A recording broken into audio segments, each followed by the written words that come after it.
Pag ginanong ko, parang lahat ng tax talaga. Pababa. Masakit din. Hindi curving to. Hindi curving dito eh. Ano to?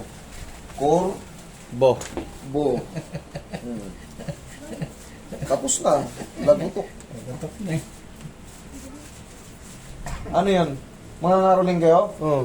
Doon kayo, bumaba kayo, kumanta na kayo ron. Huwag na yung lalapit sa akin. Eh, nakasama nila, inaantay nga nila eh. Yun o.